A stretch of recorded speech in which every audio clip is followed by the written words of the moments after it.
Hello, ladies and gentlemen. Adrian here for Digital Dojos. Today, we're going to be talking about the MacBook Pro. And let me preface this by saying if you haven't seen the event, do so, or I'm sure your subscription box has been filled with this. It's what's been talked about in the tech world as of late, so there's no shortage of content on it. I just want to weigh in with my own opinions, thoughts, and the direction as Apple as a whole and where they're going into the end of the 2016 year. Now, I know it's been a while since I've personally been uploading content, and that's not due to lack of news and stuff that's going on in the tech world, more so just me having a crazy last couple of months. But trust me, there's a lot more content for my subscribers who've been watching this channel for a while coming up, so stay tuned for that. Let's just kick it off with what's really kind of current in the tech world right now, and it's at this MacBook Pro. So Apple announced their upgrade finally to the MacBook Pro in their Apple event, coming in a 13-inch and 15-inch model. It's lighter, it's thinner, it's faster. I mean, that's typically what you get with an upgrade. In this case, Apple, on the scale-wise, went more with a lighter and thinner, which is something that they've been doing a lot lately in terms of their upgrades versus power. Not to say that this isn't faster and better, because it is. It has, a new Intel chip in there, not even the latest generation, though, which is interesting. It has better graphics, it has better overall performance. And it has a slightly improved design. It has a better Retina display. It's brighter. It's better colors. It's the best Retina display that is currently will be out in terms of their lineup. Better speakers, new keyboard implementation basing off the MacBook keys, much more shallower depth of or shallow travel and stuff like that. But the big thing that everybody's talking about and everybody wants to know about is the Touch Bar. This new row of keys that you typically have, F1 through F12, your function keys, they're replacing with a touch Retina screen built into your laptop, and it's going to be all touch, multi-touch interface that will change depending on the application or environment you're in. So if you're in Safari, it's going to have bookmarks. If you're in Photoshop, it's going to have tools and utilities like to add new layers. If you're in Final Cut, you'll have a brief overview of your timeline that you can navigate, literally putting these shortcuts and utilities at your fingertips, which makes sense. Your hands are on the keyboard. It's easy to interact with just like shifting your hand up a little bit, and it's great. And as developers get more and more updated to this and implement into their applications and support, it's going to be a nice implementation and will get better with time. Touch ID is also part of that, which is an added plus. I think I'm glad to see that. I'm a huge fan of Touch ID for security and like Apple Pay convenience. You have the 4 Thunderbolt 3 ports on the 15-inch model, which is their new standard port. It's faster. It supports great throughput. It also acts as your charger port. But that does mean adapters, since this is all USB-C device-based, USB-C based devices. So we'll talk about that in a second. And other than that, I mean, that's really all you get. And when it comes down to it, when we're talking about the money, and what really matters, the price point, you've always been expected to pay an Apple tax or Apple premium. In this case, you're paying that and then some. It really is, a big hike in prices from what we've seen in their traditional MacBook Pros. We have a $1,500 entry model that comes with no Touch Bar or Touch ID, so you're saving $300, which at first sounds promising if you think the Touch Bar and Touch ID is totally useless. But then you also got to factor a couple other things here. You're getting 2 Thunderbolt 3 ports, rather than 4, so you're losing 2 ports, which already can be a big inconvenience because one of those is going to be taken for charging. And on top of that, if you don't read into the tech specs, they don't label this clearly, and which is a very misleading thing, I think. You don't get the full support of the full throughput in the 2 Thunderbolt 3 ports on the baseline 13-inch model.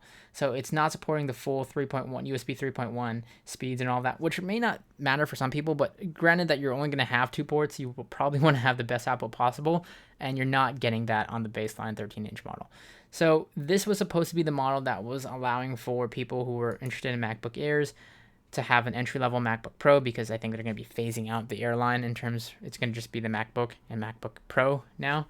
And it makes sense because of the dimensions and lightness, but I don't know I would even recommend for this now, unless I would almost just say spend the extra $300 and just get the baseline 13-inch to be, and you get the extra ports, you get the faster throughput, all of that, and you get a slightly better 2.9 gigahertz CPU at that rate. But still, at $1,800, that's a lot to throw up. And not to mention, if you're on the 15-inch, that's a $2,400 entry. And I don't know if I mentioned this in the beginning. I should have prefaced this by all saying I did end up purchasing one for myself. I got the entry level 15-inch. I spent just under $3,000 for my new MacBook Pro 15-inch model. And I bought that more so out of necessity. So I'm talking all about this. I'm giving you my thoughts and opinions. Yet I know it seems ironic that I bought one at the end of the day. But you gotta understand, I'm using a MacBook Air 2011. I've been using that for the last 5 years, just as a portable laptop. I've always been a desktop guy. Since moving out to San Francisco recently, I'm in a whole other ball game, and my work, which has been a lot mobile lately, requires me to have a more powerful machine. And I just thought it made more sense for me to invest in the latest hardware that is announced. Even if I'm not 100% satisfied with it, it just makes sense for me at this point to have a professional grade machine. So I spec that out, and that's what I'll be going with. Am I happy about it? No, not necessarily. I think they've neglected the Mac line for a long time. I think this event did not change much about that. I think that the Touch Bar and Touch ID, while is a really great implementation, I think will take as the future goes. It's not innovative. It's not the Apple that I know, that has in the past taken away things that have made sense going forward, like the CD drive or stuff like that, where we've used that less and less. Things like USB-C and Thunderbolt 3, I think it's still very early. It forces even people like myself to have a ton of adapters and dongles and extra cables to carry around. And who's to say that for the people who don't know the difference between like USB-C and USB-A, who just buy this thinking that they can plug standard USB stuff into it. You have to buy all these dongles now for that. They've taken away the SD card, which I don't think really makes tons of sense in my personal opinion, because I think that's something that pros will still use primarily, like photographers, for example, videographers like myself. That's something that they took away. The implementation of a 3.5 millimeter jack after they pushed us so heavy with the iPhone 7 to move to Lightning, again, doesn't make sense. Why couldn't they just integrate a Lightning port at this point if they're going to be pushing their mobile users to be using Lightning-based headphones? That's another adapter I have to carry, or an extra pair of headphones. For a company like Apple, who's usually very unified in the way they do things and wants to keep things standard across their environment, again, this is something that is very un-Apple-like. Taking away things like MagSafe. I mean, even at that level, that was a really great innovation, I think, to the charging space. You don't get the included adapter or extension adapter now with the charger. All of these small little things that they've taken away into, in place for what? A slightly thinner, slightly lighter laptop? Like, that doesn't make much sense to me. For all the time that we've waited, for the premium of price we're paying for, for this Touch Bar and Touch ID, I don't think that's going to make up for all of the things that were being taken away, in my opinion.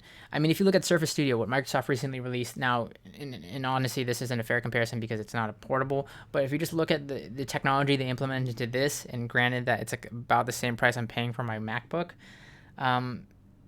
I think Microsoft is doing more interesting things in terms of hardware than Apple is right now. Again, you think about it further, in my personal opinion, people who I've seen use MacBook Pros tend to dock it, tend to use it in an external environment where they have monitors, they have the full setup, they have external keyboards and mouses.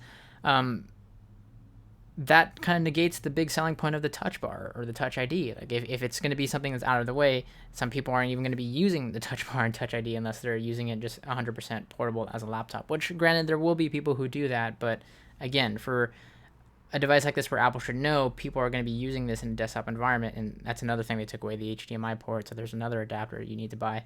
That kind of defeats the purpose of having that Touch Bar or Touch ID.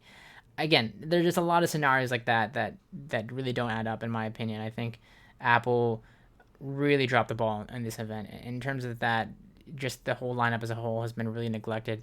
The Macs aren't where they used to be, even a couple years ago. I think Apple has not necessarily forgotten what a great product is, but have taken the more incremental approach with the laptops because they're focusing so much on their phones and iPads and watches and whatnot. It's kind of sad to see where the Mac lineup has gone, and I hope we can see that change. In the 2017 timeframe, I hope this isn't, all we get from a company like Apple right now, who arguably is at the peak of their game, and not necessarily peak, but is at the top of their game.